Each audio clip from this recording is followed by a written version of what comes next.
No, no, no, no.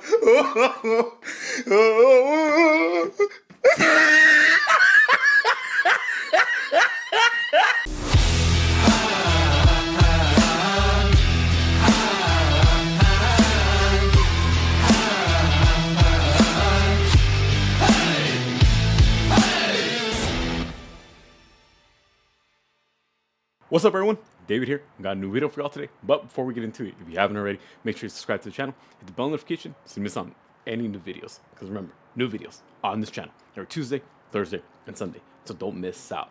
Now today we're going to be talking about one particular muscle group, often pretty much associated with guys, men, boys out there. Bigger chest. That is the ultimate goal when we really think about it. The chest muscle, the pecs, however you want to call it. It's the muscle right in front of our body. Big, it's in front of our torso. It's what really stands out. If you have a good, well-developed chest, obviously that's going to make your physique look that much better because it's the show muscle. Think about it. When we're looking at comic books, when we're looking at superheroes, we're looking at all these action figures, what is something that stands out? It's their chest. It's a very visible muscle group. So therefore, if it's a lacking muscle group, it's going to stand out. And no one wants that. So today, I'm going to be explaining to you what are my 3 top go-to exercises to really help build up the chest. And I really want to emphasize these are my go-tos. These are the exercises that I prefer. These are exercises that I know work for me. And that's one of the biggest things I need all of you to understand. Everyone's physique is a little different. Everyone's body responds differently to different exercise, different amounts of weights, different rep schemes, different amounts of sets. There's just so many different factors that have to be taken into account to figure out what is it that your body responds well to. I've taken the time to realize and figure out what works for me, so I'm just going to be sharing that. But regardless, go ahead and try out these exercises. If you don't like them, then don't do it. Number 1 is going to be the bench press. Now, a lot of it comes down to my powerlifting background. Obviously, one of the big 3 lifts is the bench press in powerlifting. But as far as bodybuilding goes, this is also one of the best go-to exercises. It stood the test of time. We look back at the golden age of bodybuilding. We look at Arnold. We look at all those guys in the 70s. What is one of the biggest chest exercises that they were doing? We saw them doing a lot of bench pressing. And to this day, what do we still see a lot of people do? Bench pressing. It's one of those exercises that have stood the test of time. It's simple, it's basic, it's your compound movements, barbell foundational exercises. I definitely believe they are really helpful when it comes to building up your pecs. But again, there's little things that everyone is going to prioritize over others. It just depends on what works for you. What I mean by this is some people have the preference of going with barbells. Some people have the preference of going with dumbbells. Regardless, whatever one you want to go with, I just believe you need something where you're flat on your back and you're just pushing the weight out in front of you. Me personally, I prefer going with barbells. The reason why is because strength-wise, I've gotten to the point where I can rep out 100-pound dumbbells. Even if I'm going high reps, even if I'm going slow on the way down, slow and controlled, adding a pause, eventually, I'm just repping it out so many times, and it's kind of hard to find a gym that has dumbbells that go over 100 pounds. So I just been sticking with barbells because I could put more and more weight on there. Now, when it comes to the barbell lift, bench press, there's a lot of things that you can do to also make it more challenging. Go slow on the way down, slow eccentrics. Lately, I've been adding a lot of pauses on my bench, so I'm not just bouncing the bar off my chest. No, I've been pausing on there and then going back up. Another thing for bodybuilding, because again, these 3 exercises I'm listing all have to do with building up the muscle, hypertrophy, making the muscle bigger. It's not always about strength, but looking for the size. I've been altering the rep ranges. So usually for bodybuilding, hypertrophy, getting the muscle to grow bigger, the rep ranges will normally lie around 8 to 12. That's pretty much the common when it comes to any workout program you see in terms of hypertrophy training for looks. But because I have that powerlifting background, I also throw in those heavy sets. I'm talking about 5 reps or less with these big compound movements, such as the bench press. So I cycle week in and week out between high rep sets and low rep sets. So I'll go 2 weeks with low reps, and then I go 2 weeks with high reps. Obviously, the lower the reps, the higher amount of weight. So I'm just pushing, grinding out heavy weight, hundreds of pounds. Or the other way around, I'll go higher reps, but I'll go with the lighter weight, really chasing that pump, really chasing that contraction. Both work, jumping back and forth. Another thing that you can do, which is what I recently did this past week, is pyramid sets. Think of it more as power building.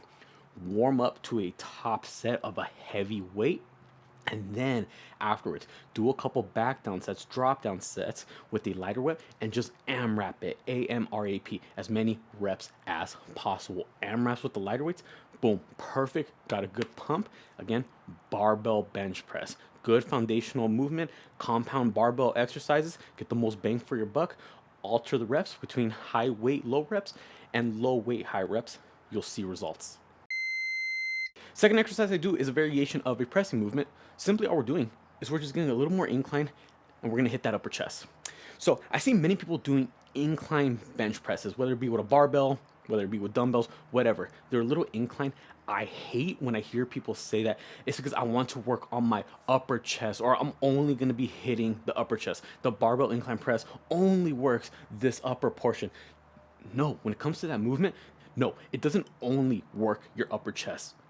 Whether you're doing an incline, flat, or decline, any angle of a bench press, regardless of however you're setting the back pad, it will work every portion of your chest. The only thing that differs depending on the angle of the back pad or how you're angling your torso is which part of your chest is getting biased, is getting emphasized. So when it comes to incline, you're not only working your upper chest. No, you're working your entire chest. There's just a slight more emphasis on the upper portion. So don't think that you're only going to be working on it. That's not the case. You're just going to be making that part work a little harder. So with that said, me personally, same thing. I'm sticking with the barbells, but now I like the Smith machine when it comes to the incline press, because again, at this point, I'm not really focused on pushing like, those heavy poundages the way I do with a regular flat barbell press. Now I'm really chasing that contraction. I'm really chasing that pump. And for me personally, I like the feeling of an incline on a Smith machine. You can do it with a barbell, you can do it with dumbbells, you can do it with a machine, whatever. Just incline yourself. Now, a big thing I want you all to take into account is when you're setting the incline level, you got to really be mindful about how high up you're putting it, or if you're not even putting the bench high enough. And usually this will fall more in line with, if you're doing like a dumbbell incline press, because usually the benches in front of the dumbbell racks, those you have to manually adjust yourself to whatever level you want. Most gyms, they'll already have a preset incline barbell bench press, so that one you really have no choice. But if you can adjust it to your specific needs, don't make it so far up to the point where now it's not really much upper chest, but essentially now you're doing a very steep shoulder press. And obviously you don't want to just elevate it just slightly like this, because realistically there's not going to really be much difference between doing incline on this compared to a flat bench like this. It's still going to work all of your chest. So I like to meet right in the middle. So roughly between, like 30 to 45 degrees. Anything more than 45 degrees, at that point, I'm not really feeling anything in the chest. At that point, I'm pretty much just doing a shoulder press, essentially. So just take that into account.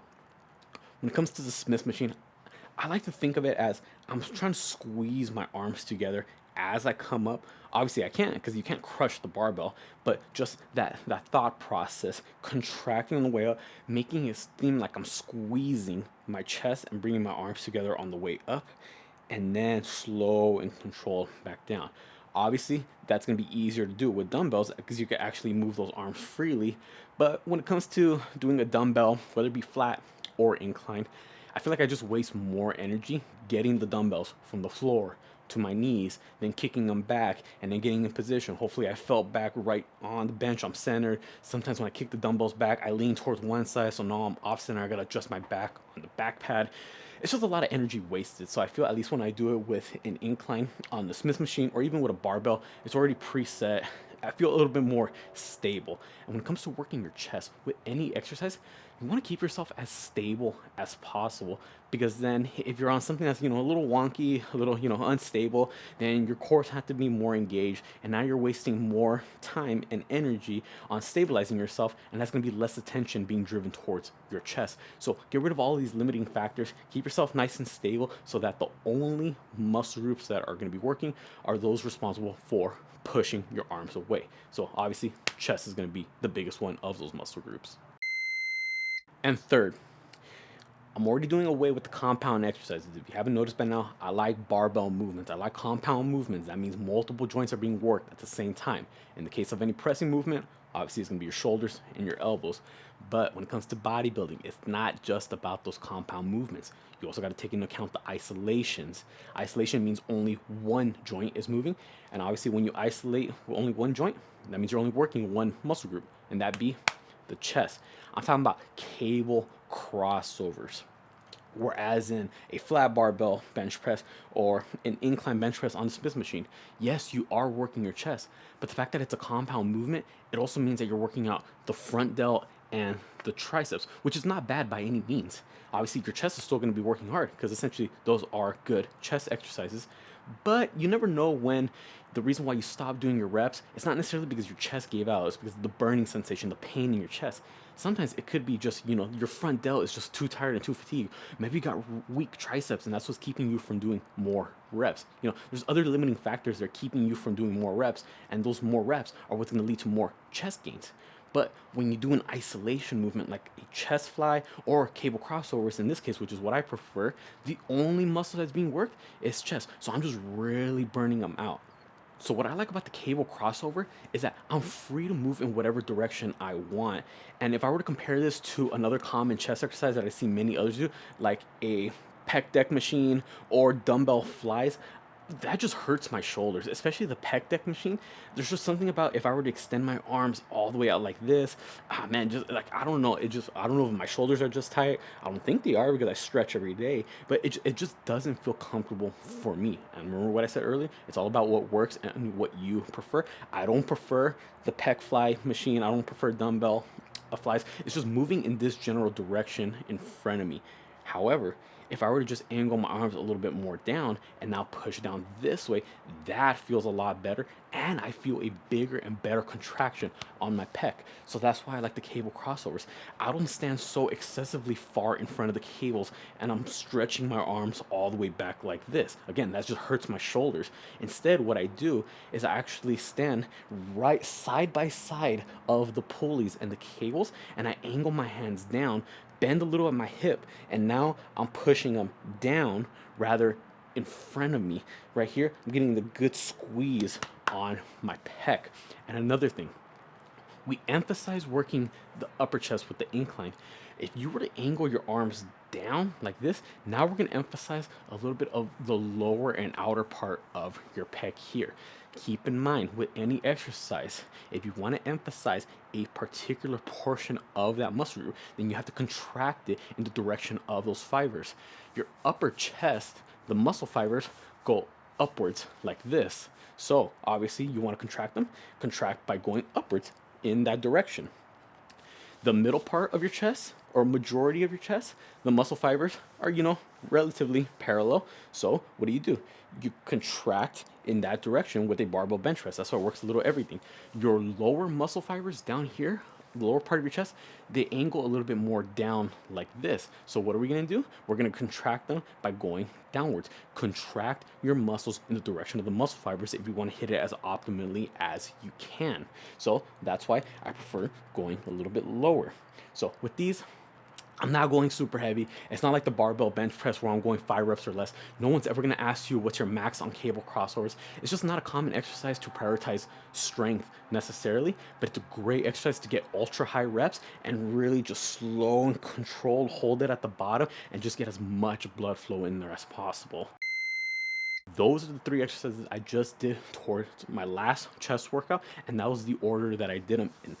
Order of exercises do matter, and that's going to be based on your preference. Some people, they do like starting with the big compound movements, like for example me, I love starting off with barbell bench press and then move on to the other exercises and finishing off with isolations, in this case the cable crossover. Other people, they like to go about the pre-exhaust method. For those who don't know what that is, pre-exhausting means whatever muscle group it is that you're going to be working on that given day or that given workout, you start off by doing the isolation movements for that particular muscle group before you go on to the compound movements. So for example, if I were to go about the pre-exhaust method with this chest workout, I'll start off with cable crossovers, isolation movement, only working out my chest, exhaust it, get as much blood flow in there, and then move on to my pressing movements. And because you're already getting into your pressing movements with your chest already fatigued, that means you're not going to be able to lift as much with bench press. Now, is that okay? Sure. Do you want to try it? Go for it. What are the benefits? Well, now that you don't have to go as heavy, there's less risk of, maybe messing up an elbow, shoulder, because some of you, due to age, wear and tear, whatever it may be, some of you just can't go as heavy when it comes to these big pressing movements. So at least this is a good way to still be able to do that exercise, but get away with not using as much weight, but still enough weight to feel fatigued. Because again, when it comes to working out as a bodybuilder, as hypertrophy, making the muscle bigger, growing looks wise, the weight doesn't necessarily matter. As a bodybuilder, when you're stepping on stage or if you're training for looks, it's not the person who lifts the heaviest amount of weight that wins the show, who has the best looking physique. No, it's you have to pick a weight that is heavy enough to give you a certain amount of fatigue for a given amount of sets and reps. So in this case, if I'm bench pressing and my goal is to hit 5 to 8 reps, okay, the weight doesn't necessarily matter. What I am looking for though is going to be something that's just heavy enough so that way that those 6 to 8 reps are in fact challenging. Because if you're not challenging yourself, you won't grow. So there you have it, everyone. Those are my top 3 go-to exercises when it comes to building up the chest. I really want to emphasize again, these are what work for me. These are what my personal preferences are. You try them out if you like and make any adjustments as needed. First one, barbell bench press. You don't like it? Go with dumbbells. You don't like free weights? Go with a machine. Second, incline bench press, but on the Smith machine. You don't like it? Okay, same thing. Go with barbell, go with a dumbbell, go with a machine, whatever, just something a little bit more inclined so that way you emphasize a little bit more of the upper chest. And then last one, cable crossover. Me personally, going a little bit lower, pointing down rather than in front of me, aiming a little bit more of the lower chest. Good isolation movement. It's not just about the compounds. Sometimes we got to get just one joint working at a time, one muscle group working at a time, get as much blood flow in there as possible to finish off the workout. So again, that's just what works for me. Comment down below what are your go-to chest exercises, what have worked for you, and what are some technique tips that you can do to the common exercises that others are already doing just to see more results in this given muscle group. Also, comment down below any other video suggestions you'd like to see me do, whether it be about mindset, motivation, nutrition, diets, workouts, programs, whatever it is, comment down below. I'd be more than happy to help y'all out. Be sure to subscribe to my channel so you don't miss out on any new videos, because remember, new videos on this channel every Tuesday, Thursday, and Sunday, so don't miss out. And then Instagram and TikTok, same thing. Be sure to follow me on my accounts. I put all my links down in the description below. With that being said, I'll catch y'all next time.